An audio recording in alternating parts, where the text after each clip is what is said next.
Yeah.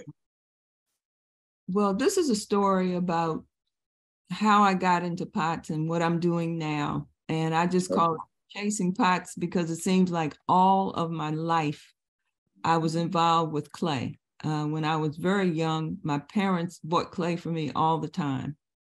And I grew up in a part of the history of the United States where things were separated based on your color. And we had our church, and we had a school that went from first grade to the 12th grade because all the other schools were segregated. So this just talks about that part of my life where I always wanted to go to some part of Africa. I mean, because in my mind, as a very young girl, I saw this, what I thought was a pot, but it turned out to be a granary. So, you know, I just, that's where I want to go from a little girl. Uh-oh. Okay.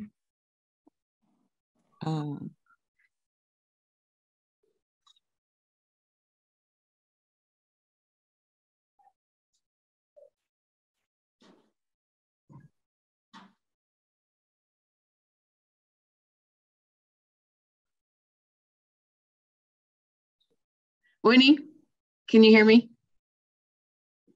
Winnie? Oh no, oh no. Winnie, Yeah. can you? Okay, Winnie, you're muted. We can't hear you. So you got to push the unmute button.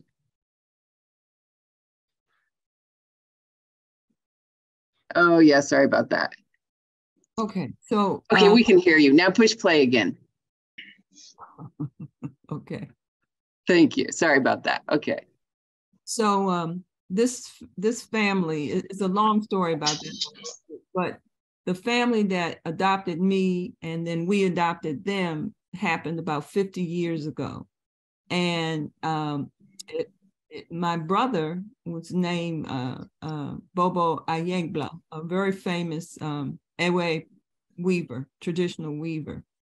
And so this is me in my 20s. I still have this skirt, by the way. Oh. And so I live in Haksukope, which is up the road from. Yeah, Sugakope. Yes. Uh-oh. So the very first time I went to, this is where I've worked for the last 10 years, is in a village called Cooley. And the very first time I went there, they took me to the sacred garden and they told me about their religion and things like that. Uh-oh, sorry. So I worked with, this is Natuzi, and this is a huge pot. It's incredible how this is done. I have 2 films showing how, from beginning to end, how to make a pot this big. And of course, I make pots. They're little tiny things. So this is, I don't know if you can see me with a scarf on my head. Second from the left. So this is the kind of thing that I enjoy because they have accepted me as one of the potters. So, you know, in the village, even though, you know, traditionally that's not how you start, but that's how I started here. And when I lived in Nigeria, that's where I started there. And so it's been very satisfying. I wanted to do something, give something back to the village. So I decided that what they needed was a retail and / tutoring situation, because the young people in the village would speak English in the classroom, but when they went out for recess, they would only speak Ewe.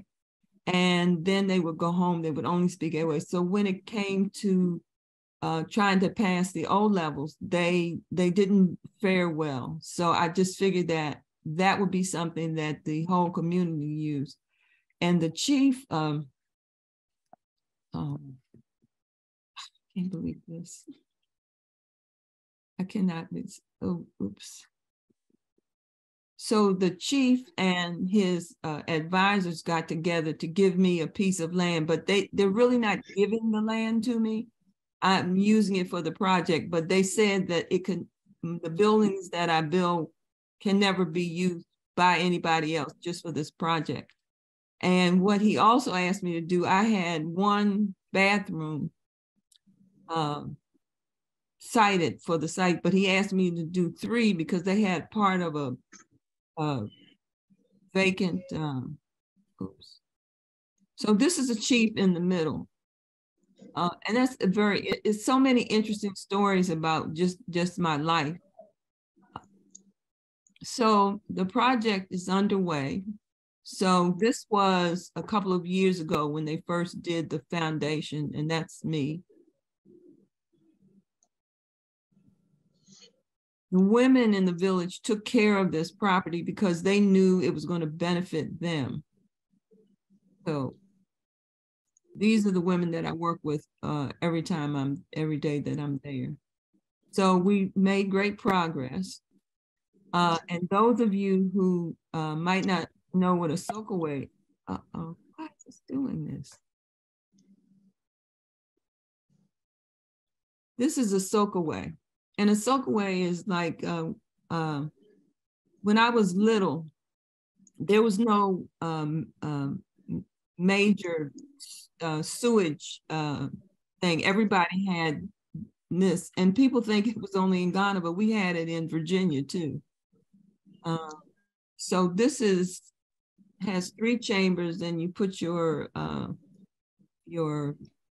water to be filtered through these channels, and it goes out clean into the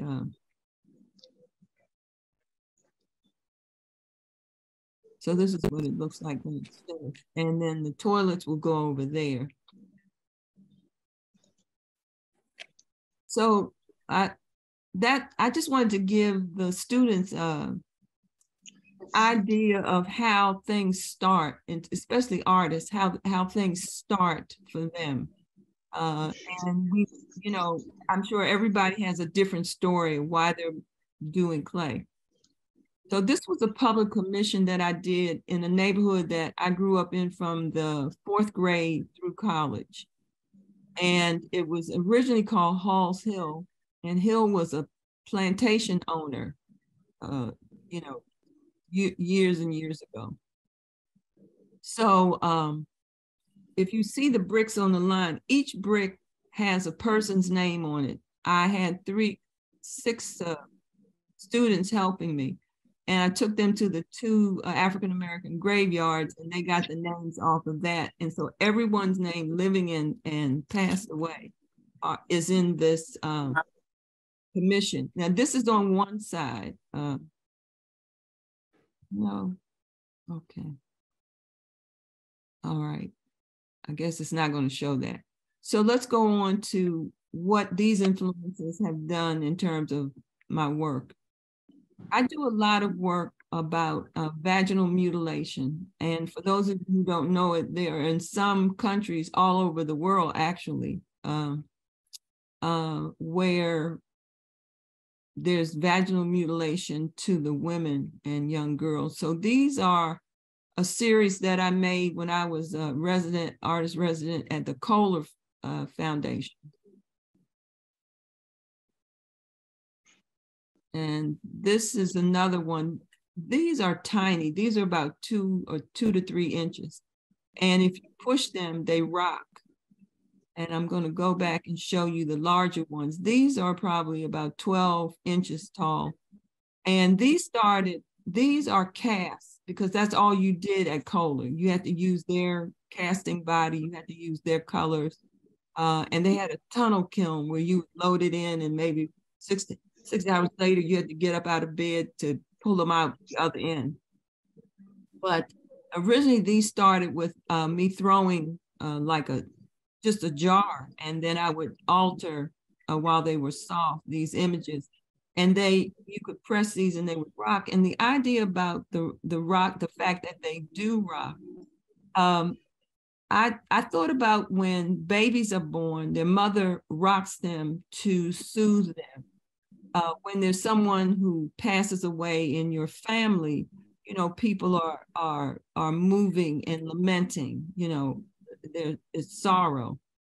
So I've made probably about 80 of these, either from Kohler or from the original way, throwing them on the wheel.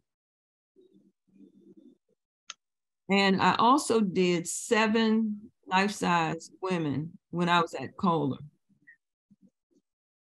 So this series, I do work in series basically, meaning that I do probably on the smaller pieces, I can go up to 20 pieces. But for the smaller pieces, this was, when I got the, okay, I'm trying not to talk too much, but when I got to Kohler, and they told us we had to use their slip. So there was a big tube that if you wanted some slip, you put your bucket under it, turn the slip on, and then you go pour it in your mold. This was a 37-piece mold. And it was amazing because they had amazing people working, technical people working with us. So this series is called Wade in the Water right now. And Wade in the Water is what they called a song that would be sung when the captives were being enslaved and they were trying to escape. And it's a song that was sung in my church all of my life, Wade in the Water. God's going to trouble the water. So if you go online and pull it up, you'll see what I'm talking about.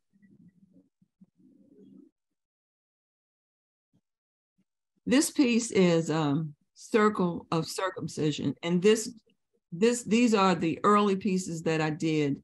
And these are thrown and then fired, and then with the glaze in certain parts, and then around the neck, you can see it looks like jewelry. So then I would do luster colors and just dots around there to make it look like. So these rock also, so you see the round circle in the bottom. And this is just basically talking about what, you know, the stages of this horrible thing of mutilation. And I'm interested in all types of pottery. So I took a bookmaking class at Penland, because I wanted to make boxes to hold these tiny pots in. Because in what I just look at a lot of pots from all over. So this concept came from a story I was told in Japan. The pot is precious, but it's put in usually a wooden box, and then or maybe it's China, an Asian maker. And then they would write on the box, and you know, the box becomes as important as the pot inside.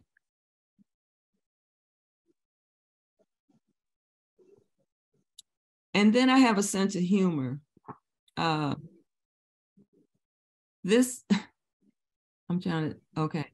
Well, I have a sense of humor if I can remember this. I don't want to say, because young people,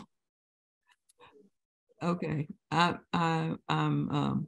So I like to do whimsical pieces on my pots, and they all have a meaning.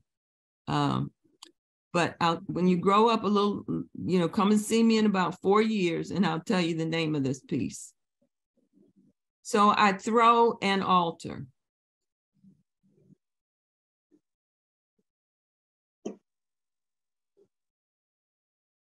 And I taught ceramics at Howard University for 37 years, but that wasn't my first job. And it was important to me I used to call myself a technocrat, meaning that everything had to be perfect before I would put it in a show or try to sell it. And I would try different ways. This is overglazed.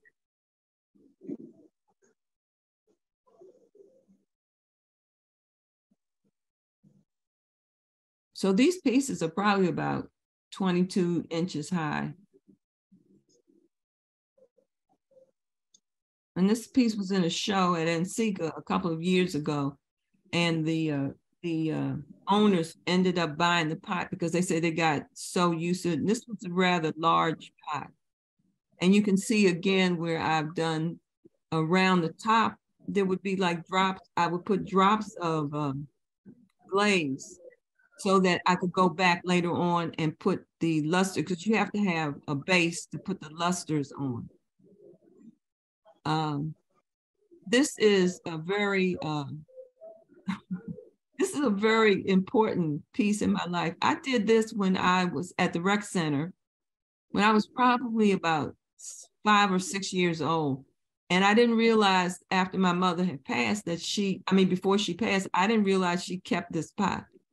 My parents were the type of parents, if we did artwork, because I have an older brother and sister, it went up on the wall or sitting on a.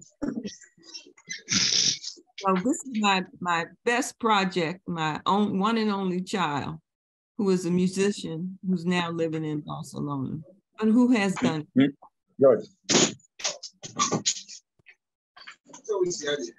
I don't know if you have questions for me, but that's the end of the presentation, or if there's something you want to go back so you can look at, please feel free. Let me, yeah, so all of the students right now are muted, so they can unmute themselves and ask questions, but I'm gonna ask the first question. And so, how old were you when you had your first commission, and how did you end up getting that commission? How did you do that? Wow. The first commission. Well, that commission you showed with the green grass and the bricks with all the names. Oh, that was probably done 12 years ago. And but then, I had a commission for, there was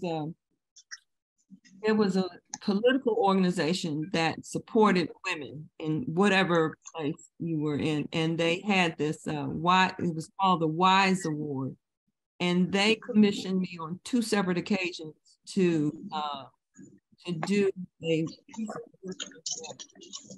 and basically they were the little jars that you saw, the short ones, and so they would give it to people who just supported women's issues politically and, in real life.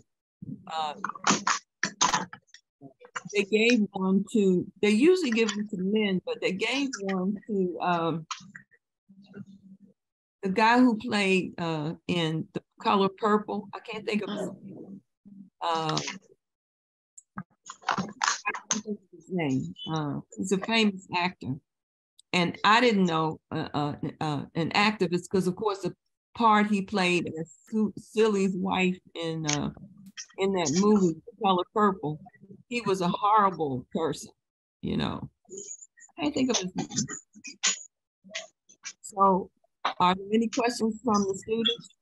Can they turn their mics on now and ask me questions? So, Winnie, so you lived in the Volta region? Yes, I live in the Volta region, and that's where I've been for most of my life. Years and years ago, I was living in Nigeria, and I left Nigeria right before they had these uprisings, the student protests.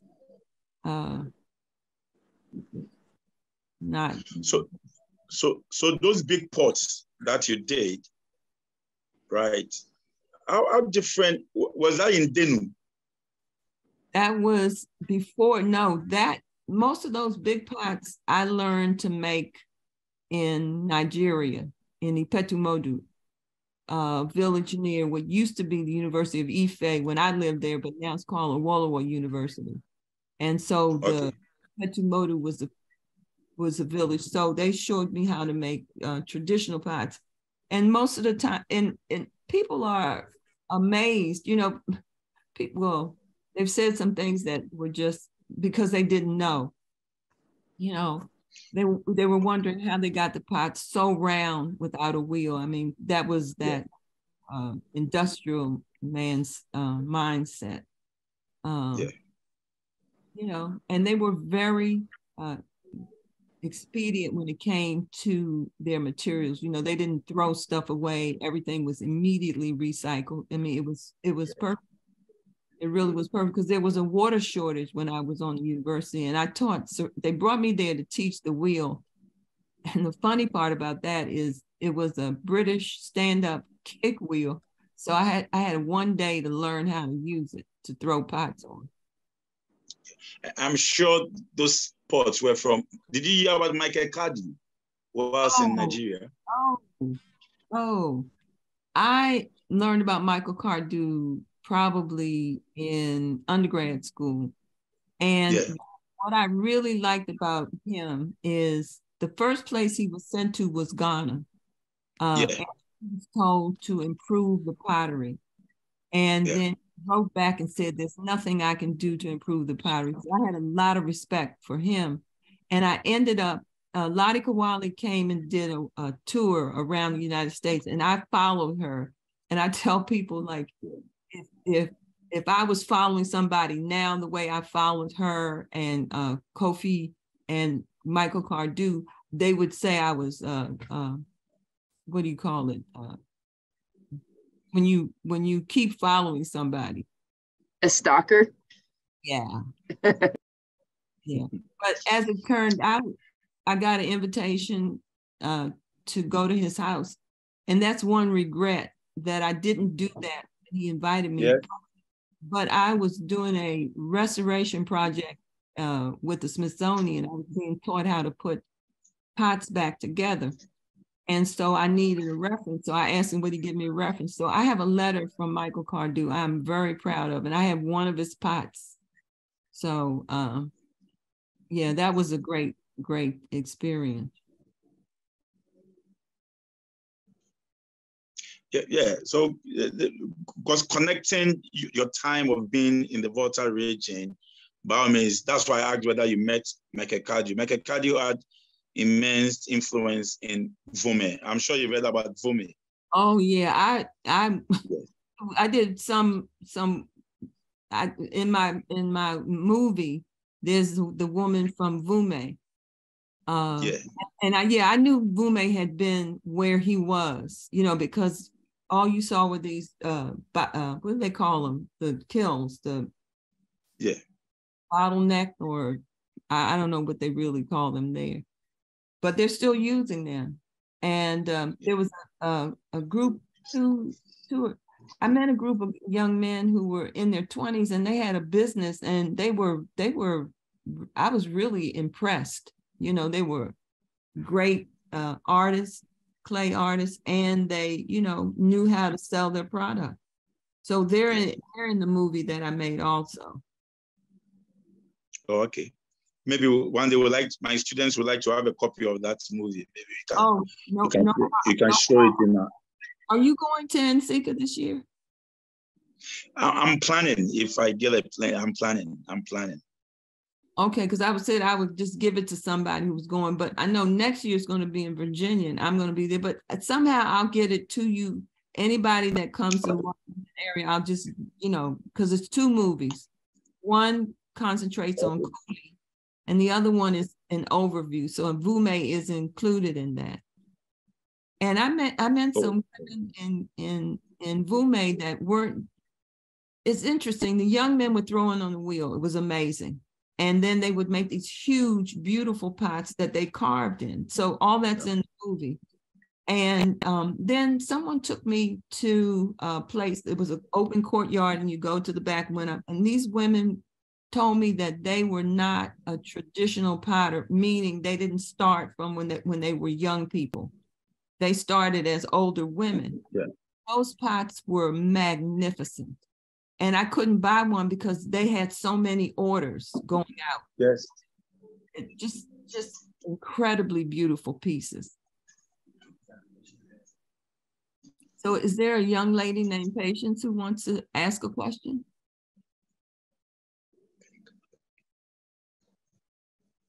Can she Can she hear Yes, me? Mercy. Yes, Yes, please. Sandra. Yes, please. Yes, ask your questions. Patience, I can see Patience too. So Yes, this is please. Winnie Owens, and Winnie appears. His presentation is very local because she's presenting on something that most of my students come from the Volta region, like Patience, Mercy, and the rest, and she'll be able to. Yeah, she was there. If you join in the beginning, you could see photos from your part of the world. Yeah. Do you speak the language, Winnie? Oh, I get in so much trouble because they said, you've been coming here since you were 20 and I'm 74 now. And, you know, Ewe is, I know, Wezo, Ao, you know, things like that. But even if I can remember what to say, nobody understands my accent, my Ewe accent. Yeah, so I don't speak Ewe as well. It's one of the most difficult languages in Ghana to learn. For me, I think so. Definitely. And I think people from that area will attest to that. Just a few can. They have a way of pronunciation that if you don't get it well, you miss the meaning, and it's difficult. Yeah. I'm sure that my girls are going to ask you questions. How were you firing your works actually? Those pots, how were you firing them at that time? You mean my traditional pots? Yes, please. You mean when I was in Nigeria or now in Ghana? My pots. No, wherever you were, if you can have that comparison, whether in Nigeria or Ghana, how were you? Yeah, interesting. In Nigeria, they would make a circle of adobe, and they would take the rim from a pot to make the portal to feed the bamboo through. So they used this bamboo to fire. It was really kind of ingenious the way they did it, and it was very, very. I mean, just the thing that I try to get Americans who don't travel to see is that the wheel is not the last word. Never has been historically, and it isn't now in a contemporary situation. But so that pot. So if you can envision a circle on the ground made of adobe, and then around 3 sides or 4 sides there may be holes, and the holes were the portals to put the bamboo in. And before I went to Nigeria, some of my African-American female friends said, don't wear blue jeans, don't wear a t-shirt, So I would always wear traditional clothes. And then one day, someone had given me a wind-up Bell and Howell movie thing to take pictures. And so I put on blue jeans and a t-shirt and a backpack. And the reason they told me not to do that, because I had been accepted as one of them, and then I came in looking like a European. And so when I would get off the trotro, and well, everybody I'm talking to knows what a trotro is. Maybe Rebecca, do you know what a trotro is? Yeah, yes. So I would take now let me say something about Nigeria. When I first went, I went with FESTAC. We visited. And if you don't know what FESTAC is, students, look it up, because it was an amazing experience that happened in Nigeria, where everyone who had come from the continent was invited. It was just an amazing. And someone just wrote a book about it, talking about the last day. I forgot the whole book, but her name is Marilyn Nance. And I'm in her book because we got to stay an extra week. And then I went home and found out that I had gotten a National Endowment for the Arts Fellowship. And I immediately turned around that summer and went back to the village and worked with the women. And then I decided that that wasn't enough of an exposure. So I took a year's leave of absence and came back and got a contract with the federal government of Nigeria to teach ceramics at, then it was Ife University, ILE. But in the meantime, I was at Howard and I was able to take a Yoruba class. I actually still, I mean, this is like 50 years. I still remember how to say a lot of words in Yoruba, you know. So it's you know, it's been an amazing thing for me. And I try to tell people, you really, if you want your first exposure to the continent, you should go to Ghana because the people are very nice, very open. Oh, thank you. Thank you. It's the truth. It is the truth. You know, Rebecca, did you hear that? Well, yeah, that was my first experience to Africa. So I just assume everybody there is really nice and joyful and friendly. Yeah, it was very welcoming. I had a very nice time. Yeah, I bought some land there to build my house on, and I bought it from a grandma. And in the airway have this thing that they leave the house to the woman, because if something happens to him, she has a house for her children to live in and a yard for a garden to eat. So what I didn't understand, and it's really been the last couple of years, some things have happened where someone was trying to intimidate me. And one of the grandsons of the woman that I bought the land from came into the, you know, because the man was yelling at me, but you know, he was trying to scare me, but I don't scare. So the grandson came in and was like, you cannot talk to my grandmother like that. She's our landlord. And I'm thinking to myself, no, I paid for this. But you know, it's a different concept, same words, but it's a different concept. So for years, I would go, the grandma lived right up the street. And so I would go see her and bring her a bag, and I put a few, you know, CD in it for her. She died a year ago. So, but, you know, they became my family. You know, they looked out for me, because during this altercation, when he was saying, you can't talk to my grandmother like that, you know, of course he was talking about me. And he called his brothers, his uncles. His uncles were like 6 feet tall. And so, of course, this man went away who was trying to intimidate me. But that's just an example. I live in the neighborhood. I don't live in one of those gated, you know, establishments, because I've just been in this part of Volta for, you know, many years, and I can walk down the street, because people say, why do you keep going back? I said, if you knew how well I was treated, you know, because part of it is my personality, of course, and the other part of it is my age. You know, and I said, I am scared when I'm in the United States. I said, I'm not scared when I'm in Ghana, you know, because I know nothing will happen to me like a gun, you know, this craziness that's going on in the United States.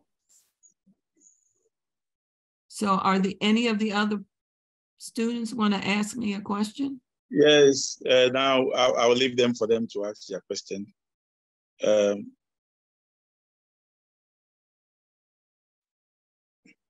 Yes, Senam.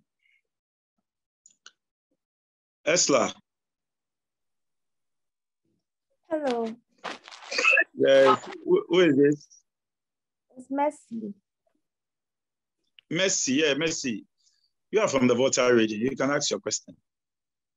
Please, I wanted to find from the pictures he sent, there was this pot you guys were holding, and then kind of a spatula.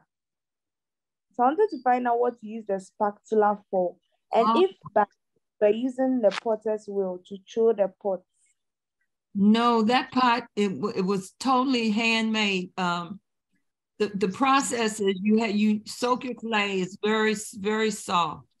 And in this particular part of Volta region, because, you know, Vume, the way they start the pot in Vume is a little different than how they start the pot in Ife. I mean, I didn't mean to say Ife, in Kuli. And so you make a circle with the soft clay, And then you take your cloth. Now you're bending over this whole time. All day long, we bend over. And I cheat sometimes because I have to bend my knees because I'm old. But that's not an excuse because those women are my same age.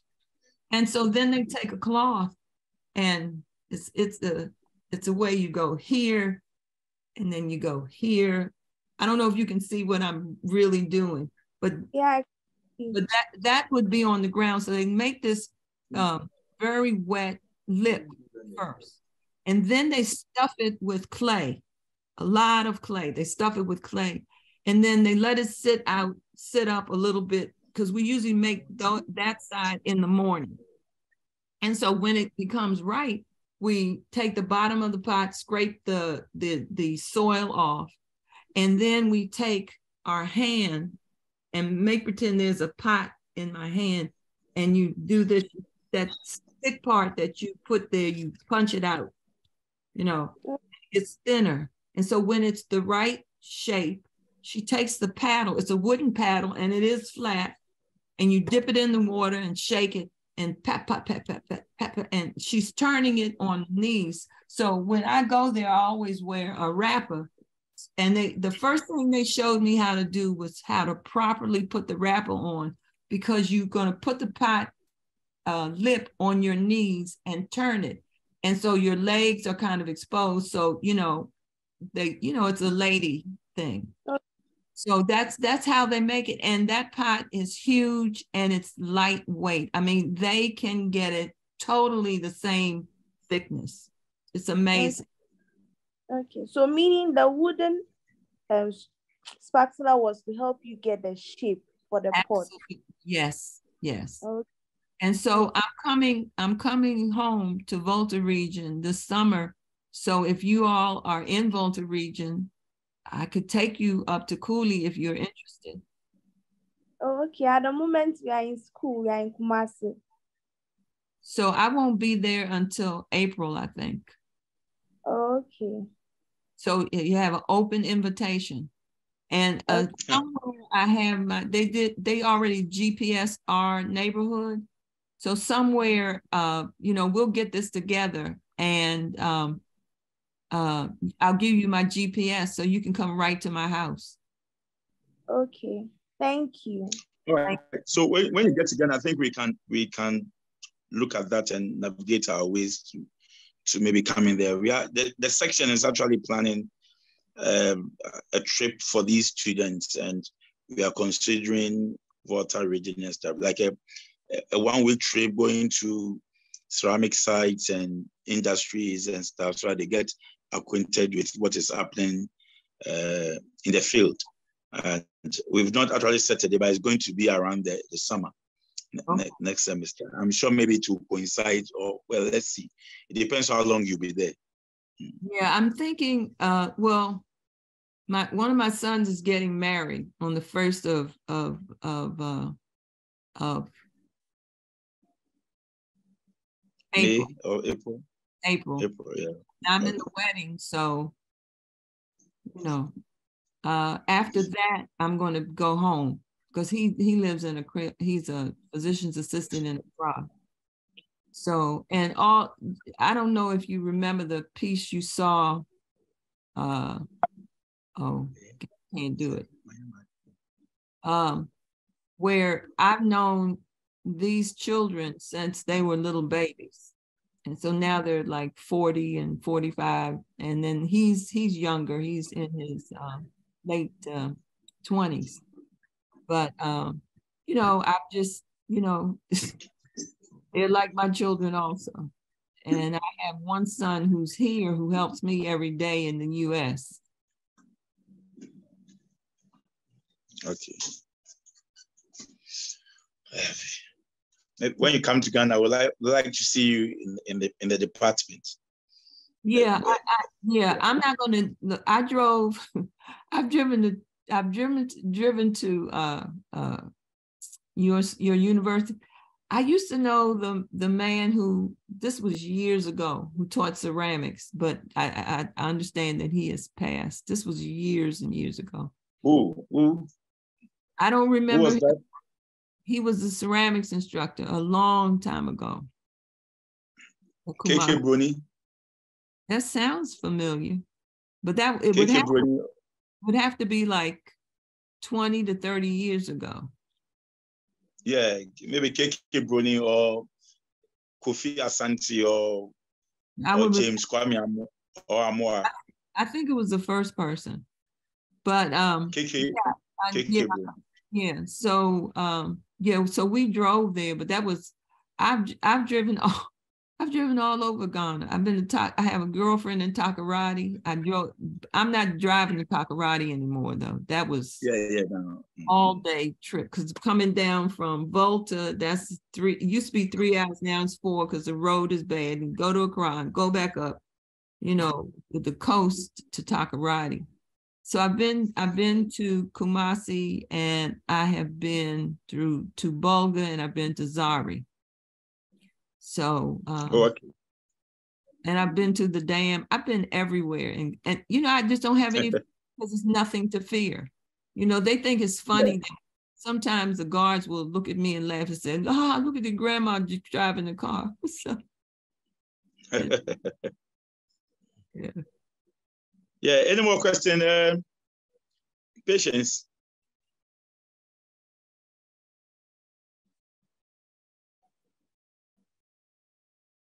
Patience. Esla.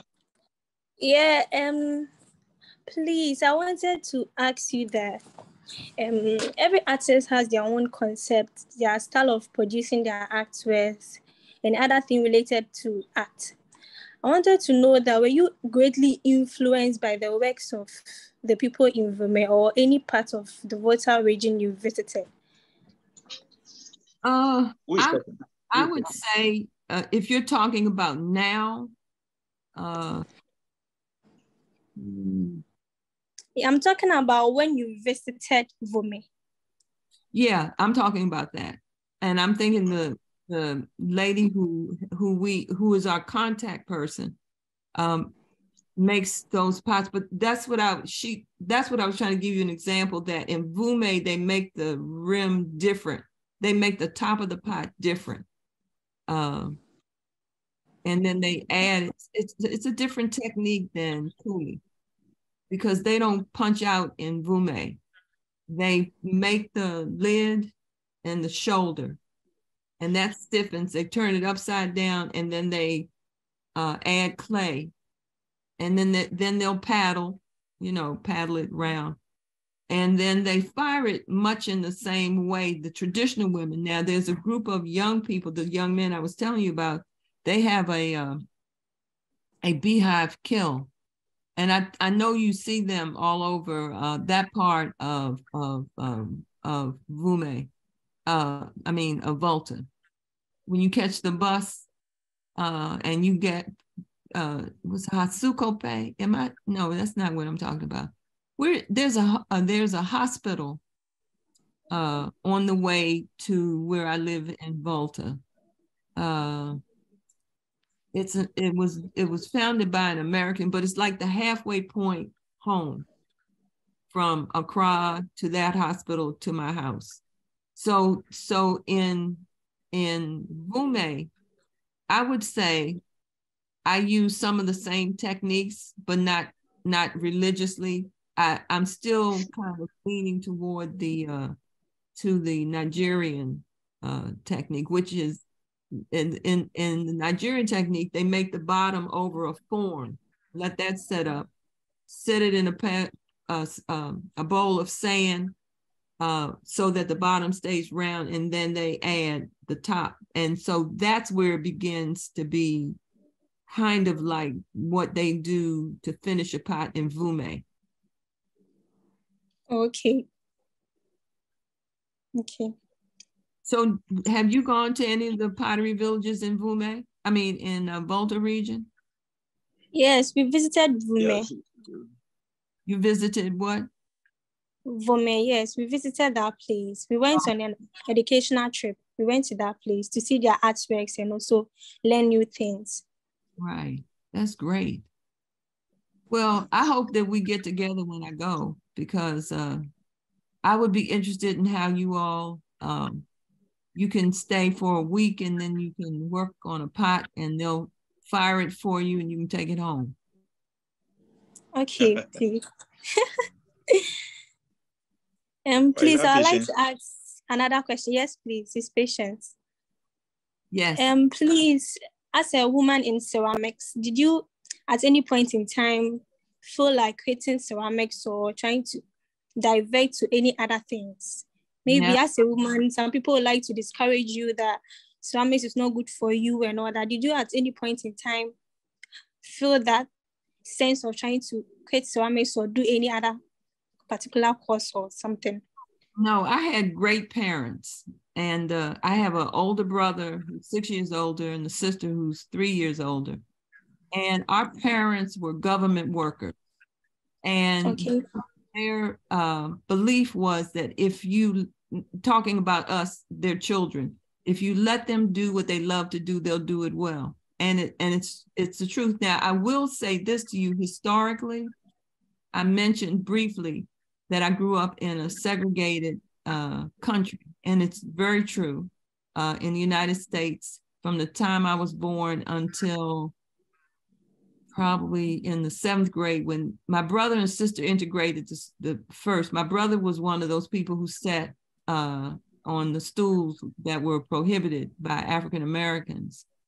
So in our neighborhood, if you were fortunate enough to have your parents send you to college, they would say you have to be an attorney, a lawyer, a doctor, or a teacher.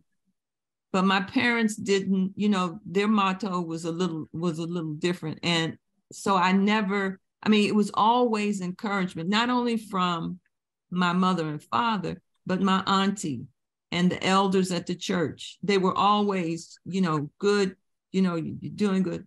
So I just think I was born into the right family at the right time. And when they finally integrated the schools, I was in junior high school, and there was a wheel there, but the teacher didn't know how to use it. So I was trying to teach myself. And I had never seen, at that point, I had never seen anybody throwing the wheel. I was just, you know, I look up stuff and then I try to do it. And then when I got to high school, the teacher from junior high basically said that the wheel, you know, we got this wheel for you because we heard from your junior high school teacher that you were interested. And so, you know, I thought I was really throwing, and they, you know, they were clunkers. but no, I never, ever wanted to give it up. Now, I will say this, when I was in school, we had gym classes, you know, physical education. And my brother was a famous basketball player at that school. And then my sister ran track at that school. So when I came, they expected me to do that. And I did. You know, the gym and everything was on the first floor. And I ran track. I integrated the swimming pool because we didn't have any in Virginia. We had to go to Washington, D.C., which was about 20 miles away to even get in a pool. But my mother did that so that I was swimming at a young age. And that's what I love to do. So the people in phys ed thought that I was going to be a phys ed major, and the people in the art department on the second floor thought I was going to be an artist. And I decided that if I just do physical things, if I get hurt, that may be the end of my job. So I will do the art thing and do the physical on the side. So I've been roller skating since I was, well, when I was younger, they would give you these metal skates. But when I really started going to a skating rink, I was jumping and dancing and flipping and everything. So I swim, I dance, I, just do everything physical. So no, I never gave it up. And if there's any way I can teach you all to, just be patient. I mean, it works itself out. Look, I just got this award I'm 74 years old. I just got this award. And it isn't the only one I've gotten. Like the Smithsonian owns a piece of my work and some other universities. So no, just keep doing. I mean, if you love it, just keep doing it. Really.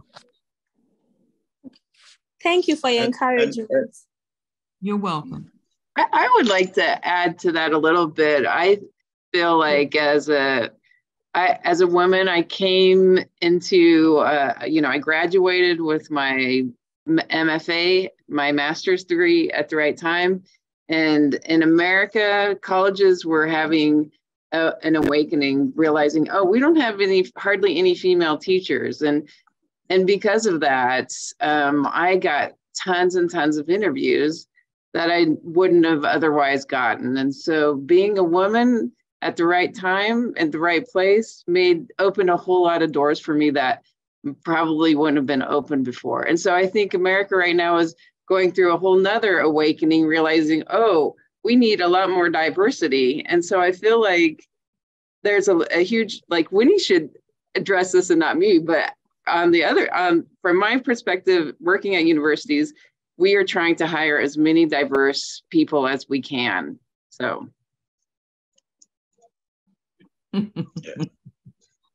Yeah. And I think Patience question is one of the issues we are battling with, and that's why we actually created this women exchanges group, trying to encourage these young female ceramic artists that they can make it. Statistics shows that after their undergraduate study, they are unable to continue to do their MFAs and stuff like that. And all that they need is some kind of mentorship, some kind of training, some kind of can-do spirit, or they can make it. And that is why this group, I think, was brought together. And I think we've been doing very well, trying to look for spaces for them. And I know the reward will be amazing in the near future. And it's been one thing here in Ghana, women, after their first, maybe culturally, maybe they settle down to marry and then become housewives or veer into other, such as banking and stuff like that. Since the university was started and since 1952, I think we have only 2 or 3 females who have gone ahead to do their MFAs, and which needs attention. And so Patience question was one of a cultural importance and key. And I think it serves the objectives of this group, trying to bring them together. They need that, and we are hopeful that they will be able to break through. So we are grateful, Winnie. We are grateful. We are grateful for your presentation. Thank you. So what graduate schools would they go to? Would they stay at Kumasi or well, they need to apply. They need to apply, and whether Kumasi or abroad. And that's what we are looking at, that when they finish, we'll still give them this guidance, and they can catch on MFA programs abroad in the US, Canada, anywhere. Some will have to stay, but we are hopeful that in the next 2 years, we'll get some to be, within the last 3 years, we were able to get about over 10 students on MFA programs all across the US, and they are doing very, very well. Their testimonies have been great, and some have even finished, and they've been taken on as course instructors in some of your universities. So, but it's sad to note that in all these numbers, there's none a female student, and that is why I brought this idea of putting this group together to help them. So I know with Mercy, Patience, and the rest, and Tilly, what you are doing, those who have been joining the group and stuff, they are building up their portfolios, and one day we'll be able to do their MFAs and start making connections on the global platform. That would be great. But I just,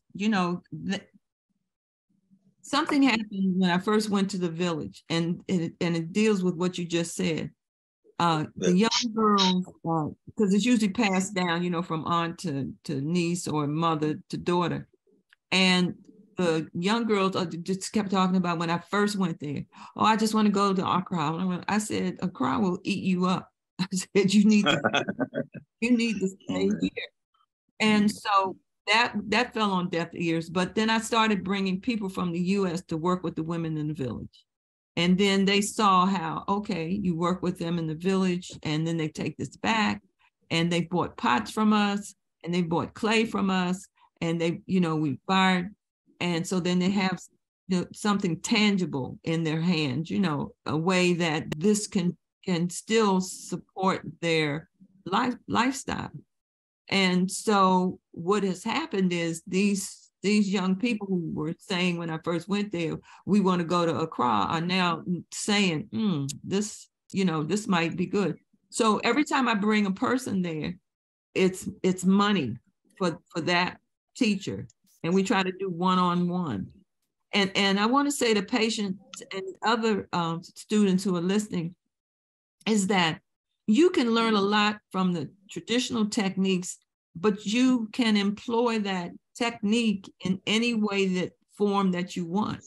So it's, you know, with anything, as long as you learn a technique, you don't have to keep doing traditional pots, but if you want to, fine. But use the technique for the things in your mind, you know, when you think of, oh, I'm going to make this, I'm going to make that, that's what artists do. And you just keep working, you know, just keep working. And definitely we have to get together when I come, definitely.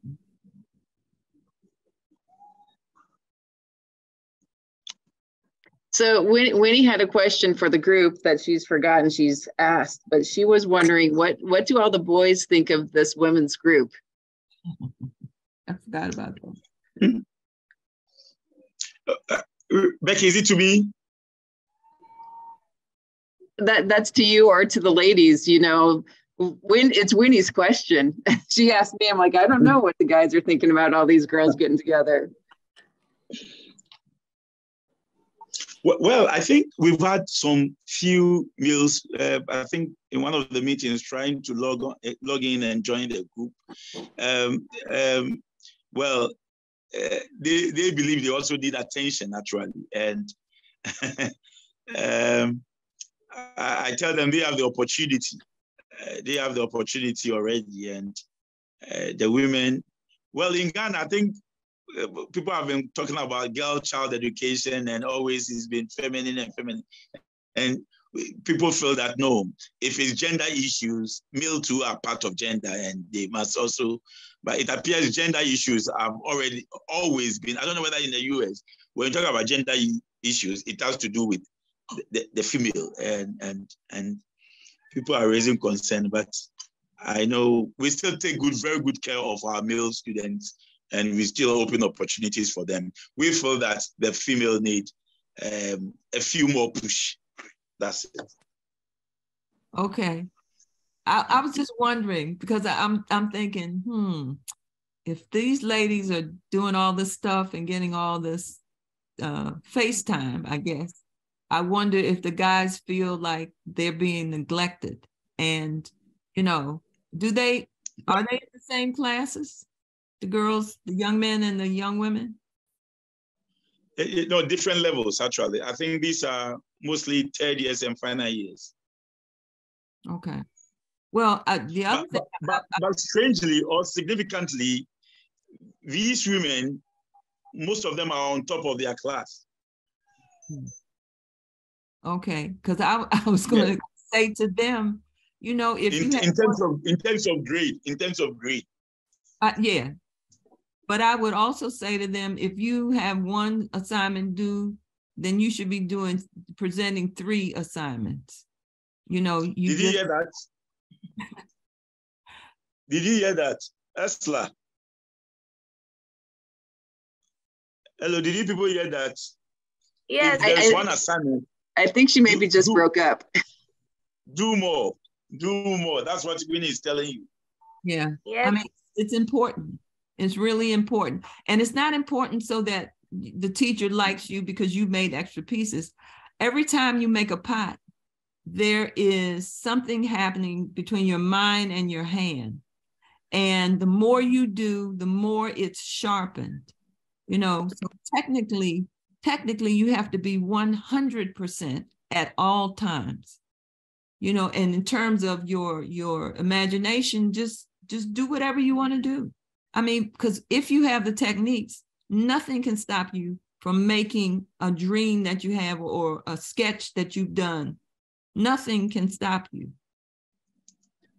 I would also add, don't be afraid of making girly work, or don't be afraid of making something that's specific to being female. You know, don't feel like it has to be macho or manly. You know, be who you are.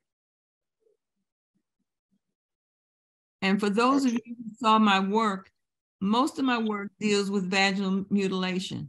And I can't exactly explain why I've been doing this, but people have come to me and said, why do you keep doing that stuff? I said, as long as they keep doing this to women, I'll keep doing these serious, you know, because it's crazy.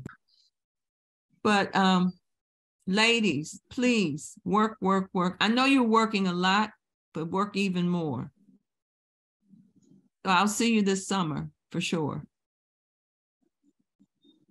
All right. We are grateful. Thank you. Thank you for having me. Thank you. Thank you so much. Thank you. Thank you. God bless you. Thank you. The same to Amen. you. Ladies, just keep working. Keep working. All right. So Becky, any concluding remarks? I just want to thank Winnie. I think she did a really great job. I also really enjoyed, like, I'm glad you had good internet today. So it's nice to see so many students join. And so we're looking forward to keeping up the momentum. You know, this is a thing we all feel really passionate about, and it's really important. And so just thank you everyone for coming and making the time, and we'll do it again. And obviously thanks to Winnie, that was a really wonderful presentation, and so great to see your history. It only works when the students express what they want and what they need. So they were great questions. Yeah.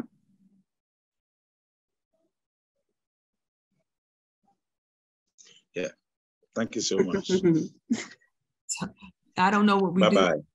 Okay, goodbye. We'll see you later. Thank you. Bye-bye. Okay. Bye.